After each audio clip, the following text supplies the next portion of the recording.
Hey guys, Stealth here. We're looking at Bloody Ridge again, and this is not the DLC 3 beta. So we are looking at the standard, if you will, DLC 2 version of Bloody Ridge. That means that some of the zones that you might be expecting right now with the DLC 3 are not there yet. So some of the zones, like the one over here, over this town, and the one over there, are not there yet. So this is just a standard game, if you will, with the map that we are familiar with. Anyway, with that, we are looking at not exactly a ranked game, but these guys are definitely in teams, and judging by the ranks that they have, are very good players. We're following Flashpoint this time. He sent in the gameplay, and he said that they were going to have a stalemate, and I'm always interested in how people break stalemates. So that's why we're looking at this game. Flashpoint's playing with a Japanese deck, so he's going with an opening of a couple of chew mats. Good choice, because you can hide those pretty much anywhere in this forest. They can be very annoying to tanks.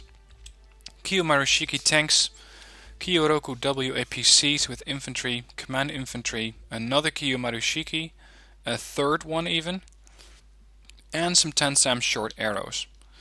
Now the one thing that I'm missing here would be anti-air, long range, but his ally has that covered with a Patriot. These guys are all talking to each other, both this team and the other one, so they know exactly what's going on. And keep in mind, it's a conquest game, so the goal here is to capture terrain. Tressa is going to be covering the left flank. Over on the right flank, there is probably someone going there. Yep, Akula. In the middle we got Flashpoint, backed up by an Abrams from Akula as well. And over here on the left, I got Hagen. And I think that Hagen also has his units mixed up in this large blob. Yep. Interesting to see, by the way, what he's going with. A couple of combats, Lodge from Tressa, Alpha TP7A1, so probably Marines or Smalls, some Pivats, Leopard 2s. I saw a Leopard 2A4 in here as well, I believe. Alright, we're off. Let's take a drive with the Kiyomarushiki. Just admire the view. Patriot is being a bad driver. Taking a turn at 110 kph, why not? And another one. Okay, enough of the silliness. Let's see where they're going. They're trying to get an early foothold in Foxtrot, which is a great idea, because if you can have this zone, you can get an early start. You can get a little bit more income. And right now, Red 4 was slightly faster at capturing zones, because Blue 4 doesn't have this zone under their control yet. I'm not sure if that was intentional, or if it was an oversight from Akula, because it's costing them quite a bit of points. They're losing 2 points, I believe, per second, and that is going to cost them. Now you can see some heavy engagements going on here. We got a couple of Wilks, which are pretty expensive tanks, 90 pointers, and they're just chewing through the chew mats a lot faster than the chew mats can deploy their missiles. Unfortunately, they wipe out pretty much all of the forces that Flashpoint was bringing in, so he only has a couple of Kiyomarushikis left. There's even a Twardy here. Short arrow comes in, and I believe that the ninja is a little too far from the front line to actually be spotting stuff. And he might start doing a force recon with these Rokus. Let's see. That would be my idea, to just send one or two out and see if you can find those tanks. Now this could never last for very long. A grenade launcher versus a tank is not going to win. Over on the left flank, of course, there's a very, very heavy fight going over this town, with Marines squaring off against Legions. Legions with their napalm launcher taking quite a bit of Marines out every time, so they are pretty much at a disadvantage here. Now they also got Smalls and a panicked Gepard, 2 Gepards actually. Leopard 2A4 trying to retreat to not get hit by a concourse.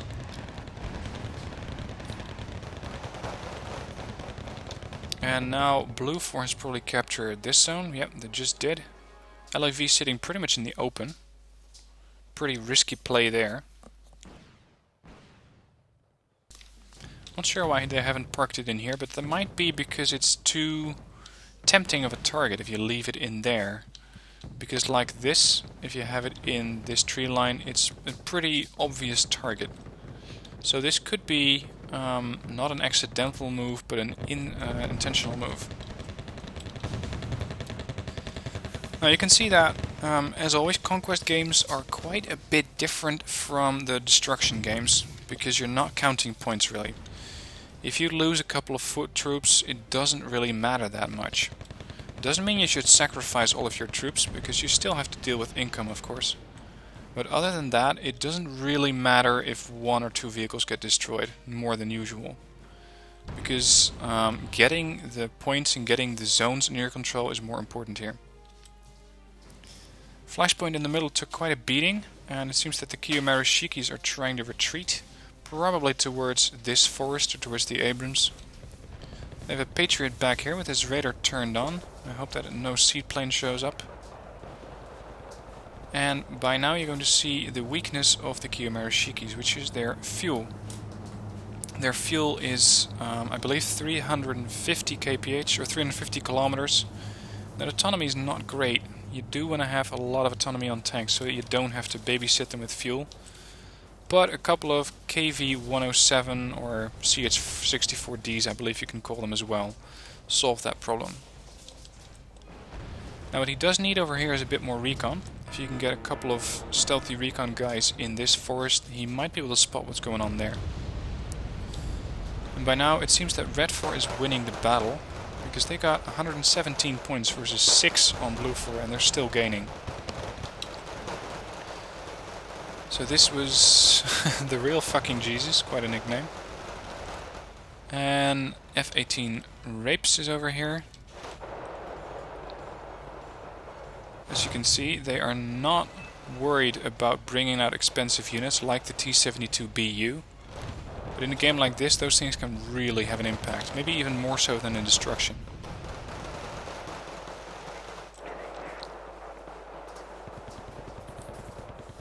This is interesting, a note by Akula.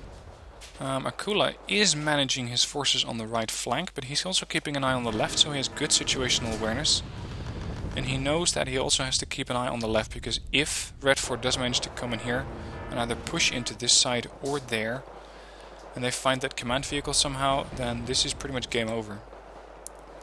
Interesting, by the way, that this command infantry is just slightly out of cover. It's not in this forest, so if a recon does manage to get close enough, they can spot them and take them out.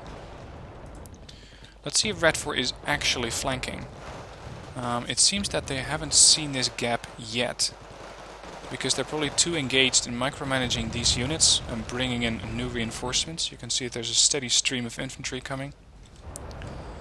And over here they do have some recon infantry, but not that much yet. They do have quite a big presence here, with Twardies, T-72BUs, BVIs, very expensive stuff. Tungushka, which has been spotted, probably by the Rangers. Unfortunately, there goes another recon.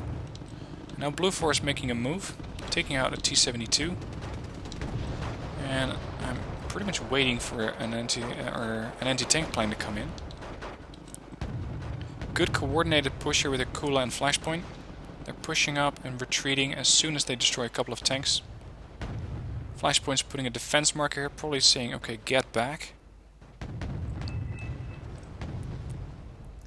You can see it's just popping outside and back into cover, and there is the plane that I was expecting, taking out the M1A2, but paying for that with his life. So that was another very expensive tank down at the expense of one airplane, but I think it's still a decent trade for Red 4. At least now they're no longer leading by points.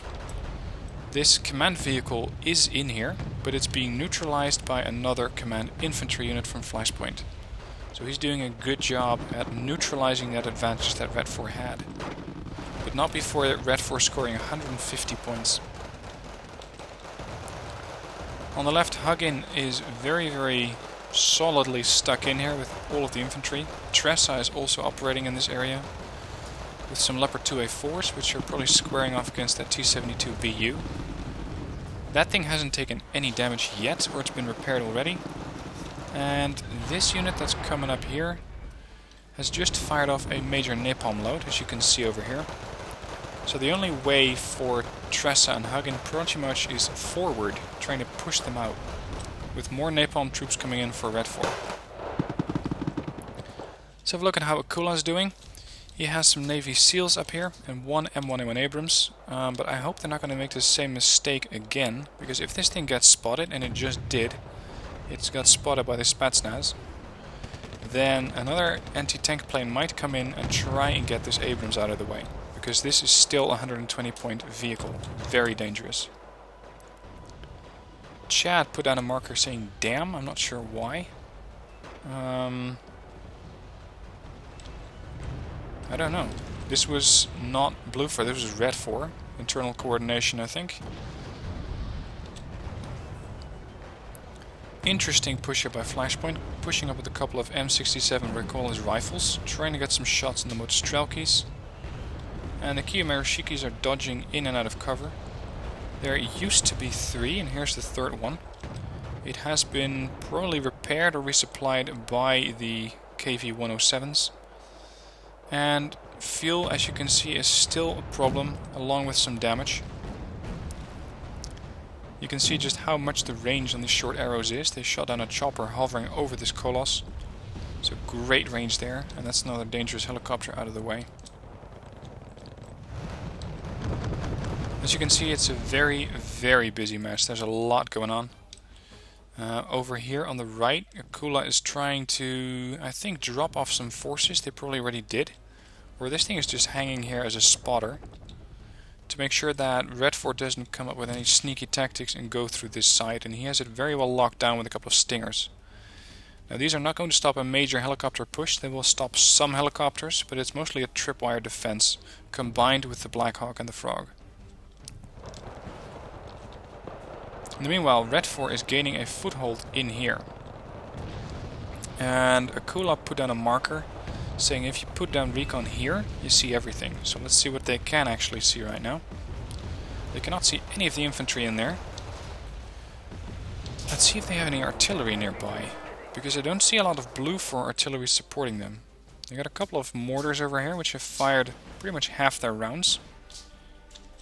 No long range artillery near the FOBs. One M270 ACMS there. And not much else. Now, if you haven't seen the new map yet, Bloody Ridge has been changed quite a bit, in the sense that in the DLC 3, these two zones are going to be forged into one. So you're going to have one big zone, pretty much in this area, and that means that you only have one supply conduit. So if your CV gets taken out, you're pretty much screwed, because you're going to have to retreat one of your CVs and try to get that command zone back under your control. Now, there's so much going on that it's hard for me to pinpoint any location that is really worth watching, because I believe that everything at this point is worth watching. Let's see how Blue 4 is going to fix this problem of their lagging behind by 147 points. Mitsubishi Chumat's taking a lot of fire. I'm not sure why he's pushing up with these things if he knows that there are still tanks out there and he doesn't have recon. Maybe the recon already got destroyed, but having this ninja spot a little closer to the front line, say over that tree line over there, that might have been just the spotting that the Chumats needed to actually kill something, because there are plenty of targets out here.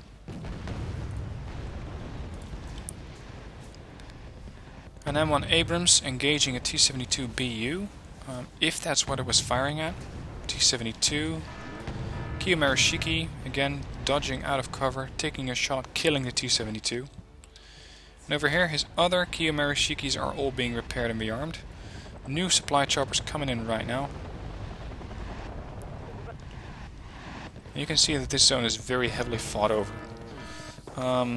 As mentioned, recon would be very, very important here. Apache just double tapped the T-72 BU, but it almost got shot down by something over here. Yep, there you go. That killed the longbow, unfortunately. Such a waste of a great chopper. And you can see that these tanks rarely fire. The Abrams only fired 2 rounds. BgEwIYEL+p fired 5. But they're not leaving these tanks out here to to be fired at. They don't get the chance to fire a lot. And I think that the ATACMS might start to fire. Or it just fired. I think it just fired and already reloaded. Let's see if they cleaned up anything here. T-72BU is worried, but it's not dead. And there's not a lot of vehicle wrecks in here either. So I don't think that the ATACMS has fired yet.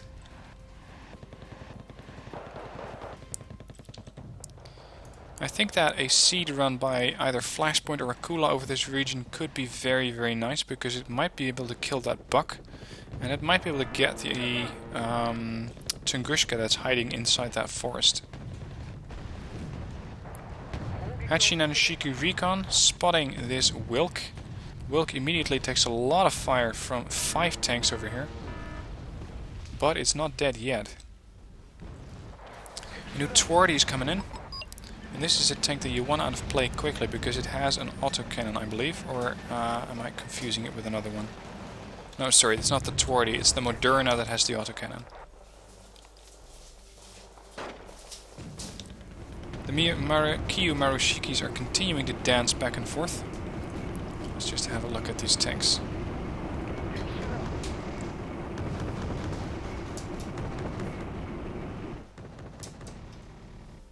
See if they can fire at anything here.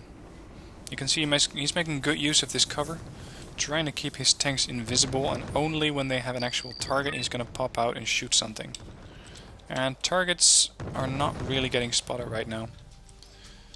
Blue 4 has managed to neutralize another command zone somewhere. Oh yeah, of course, that's Foxtrot. That's Foxtrot that they've captured. They neutralized the enemy command. And with that, they are now getting 1 point every couple of seconds. Tressa is doing a great job on this flank, securing this area. I don't think that the town is his just yet, but the reinforcements are still coming in at long range, so he could push up a little closer. They might be able to find that UAZ eventually. T-72BU pops out or gets spotted and immediately takes a couple of rounds, but none of them hit. Kiyomarishikis all trying to get a shot, none of them hit. And these two have been repaired and rearmed. You can see that some of them have gotten an upgrade. This thing has been promoted to hardened from trained. But still, they are not that adequate at hitting anything yet, which is interesting. ATACMS strike comes in. Let me quickly switch this to neutral to see if it hits anything. This missile is probably going to hit the T-72. Beautiful. Beautiful strike there. Taking out the command vehicle, and again this zone is under Blue 4 control. Very, very well done. That's the ATACMS operated by Akula. So Akula, very, very good strike there. Now Red 4 doesn't really have that much in here anymore. They still do have some heavy end tanks. They do have some recon, but no AA. So if Blue 4 were to try and push here with an airstrike, I think that they'd succeed, because the only AA is a Tunguska M and a Sopel, where the Tunguska M has its missile launcher turned on, but the autocannon's turned off. Let's see what reinforcements are coming in from Blue 4. Flashpoint's bringing in some Nana San Shikis, or Hachi Nanushiki recon units. Shiragis are coming back. Sorry, Shira Sagis are coming back to get resupplied. And it seems that Flashpoint's operating without a fob, which allowed him to get a little bit more forces initially. And it might allow him in the deck, which I haven't looked at, but the deck code's in the description down below, to get a little bit more units. He got 1 additional card if he doesn't bring an a fob like that. You can see that Hugin and Tressa are still in control of the town, but now the reinforcements have arrived, which are getting insta-shelled. He says I need bomber jets, so let's see if anyone is going to answer that call and bring in anything. I don't see any fast movers yet here on the minimap.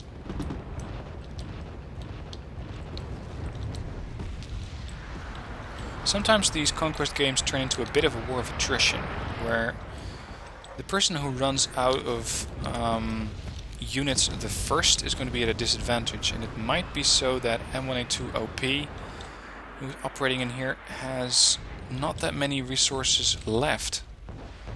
Buratino is what I was afraid of, and it is engaging this town.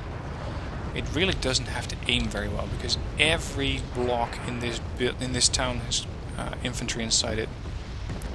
You can see that everybody's getting stunned, and they're all going to take damage now. So he either has to push up, which is not an option because there's a lot of smoke and fire, or is to retreat, which is again not really an option because you don't want to give up this town.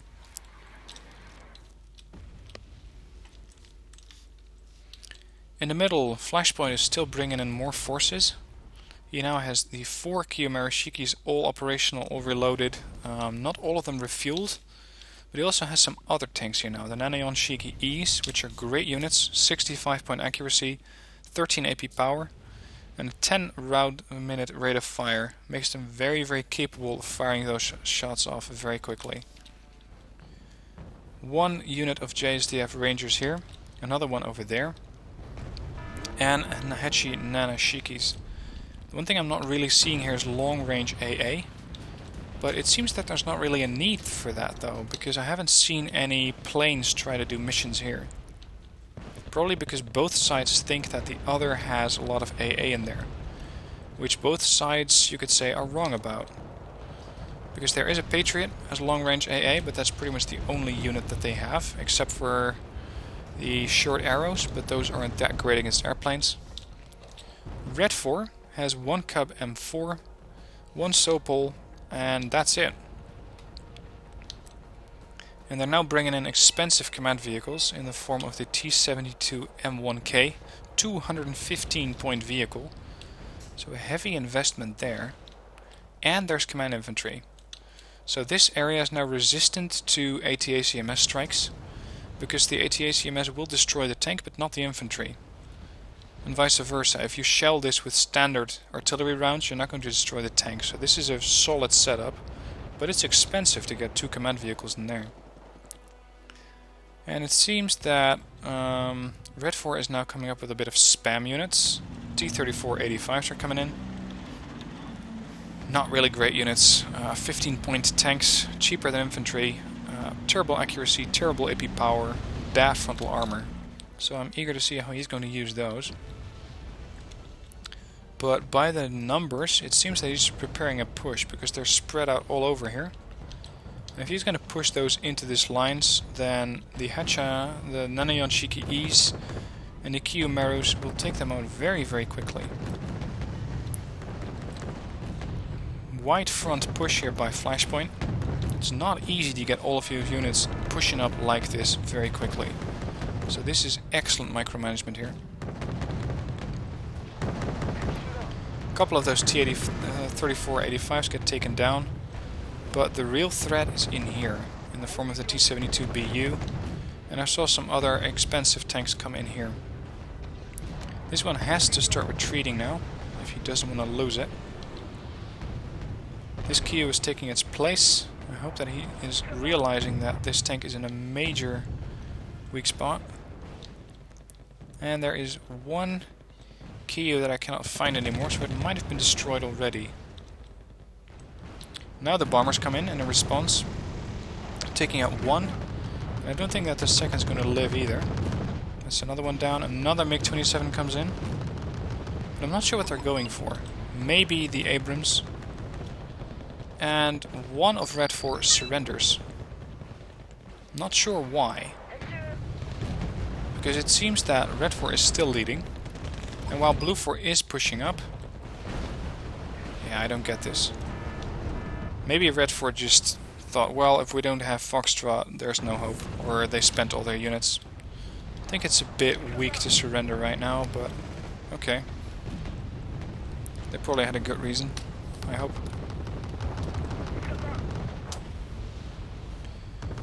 There's a good push coming in from not only Flashpoint over here, but also Akula with an Abrams. And I hope that, seeing as only, I believe, Chad is left, that Akula and his allies over on the left, Teresa and Hugin, can push in with their units as well. That's exactly what they're doing. 2 Leopard 2A4s and 1 A5. 2 A5 is coming in. Now just look at this tank. This is a monster with 22 frontal armor and 23 AP power. The one thing that they don't have is recon. So if there was VDV in here, they could have taken out that tank. Tressa recognized that and he brought in a Lux, but I think that the Lux should be in front of your 170 point tank and not behind it. They found a command vehicle here with a push of M8 AGS. Now with, whoa, this is 1, 2, 3, 4, 5, 7, 8 of these guys, you can put a lot of fire down. With a rate of fire of 13 rounds a minute, you have an immense volume of fire. But again, not a lot of recon in here. And the Twardy is taking out those AGSs one by one as they come over this ridge.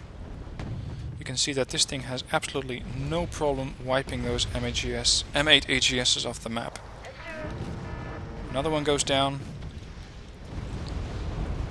And now the Twardy is going to get hit by a couple of ATGMs from the Mitsubishi Chumats.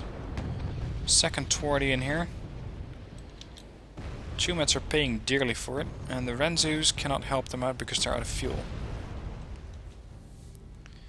Neon Shiki G coming up. Kiyomura Shiki has to be resupplied pretty much in the middle of a field because it ran out of fuel. Same for this one, it's out of fuel, which is a position for this tank you do not want to be in. This thing is just inviting ATGM strikes or artillery, so he is lucky that he didn't get wiped out here. Now they're leading by an income of +2, and I don't think that Red 4 has that many more units incoming, because now Chad has to manage pretty much all the flanks here, and his defenses in Delta are, well, down to 0, I suppose you could say. If Akula knew this, he could just walk in here with everything he had, destroy the UAZ and get out of here. The Twardies got destroyed. I'm not entirely 100% what happened there, but I think that the Bradleys might have had something to do with that. More Abrams are being brought in here, and on the left flank the Leopard 2A4 is being repaired, 2A5 is okay, and this one's also in a very good state. You can see just that the Mankati got drained very, very quickly repairing that expensive tank.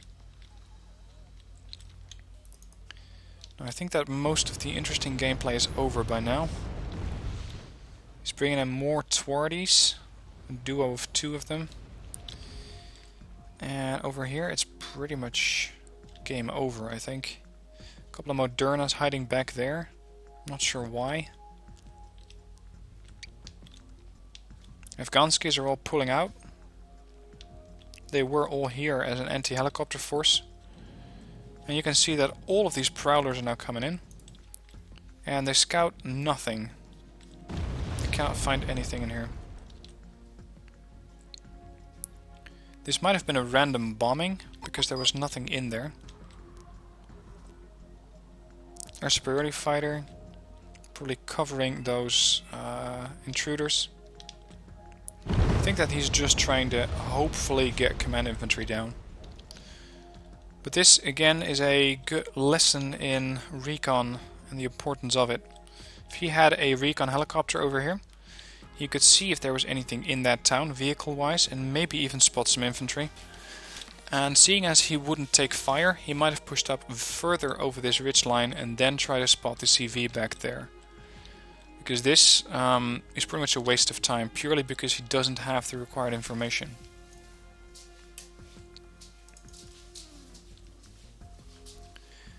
Neon Shikijis from Flashpoint are pushing up and everything's being resupplied and repaired if needed. And I think that they're going to do a major offensive here, or that Chad is just going to survive. Sorry, surrender. Kutais are pushing in. waiting together, and there you go, that's a good push, hopping through the town. There's nothing in there, but they have spotted the UAZ, and now it's just a question of who can get the first kill. And I think that they're gonna get the 500 points. So well done by Flashpoint and his team. None of them had a negative loss ratio. Flashpoint did especially well with the amount of kills and the amount of losses. So all of that pushing back and forth with tanks was a very good play. The guys over here did not do that well. Red 4, F18 and 182, they all spent a lot more on losses than they got in kills. But especially Chad, and I gotta give a shout out to Chad because he didn't leave even when there were 4 enemies against him. I think that the other guys left a little bit too early. I myself don't play conquest games that often, but I think that it could have stuck in there and tried to push back. But maybe once their expensive toys got destroyed, they decided to call it quits. Anyway, I hope you liked watching this gameplay. I really liked watching it because there was a lot going on and it was a great battle to watch. If you have a battle that you would want me to look at, just send it to me via the link in the description and I'll try to feature it on my channel. Just make sure you mention in the description what is going on, because the more information I get about your game, the more likely I am to cover it. Because if I just see a game with a description going, this was a great battle, I'll go, okay, that's not specific enough and I won't cover that. So with that, that's the end of the video. I hope you liked it. If you did, please hit like, and if you want to see more of my videos, subscribe to the channel. Thanks for watching. See you next time.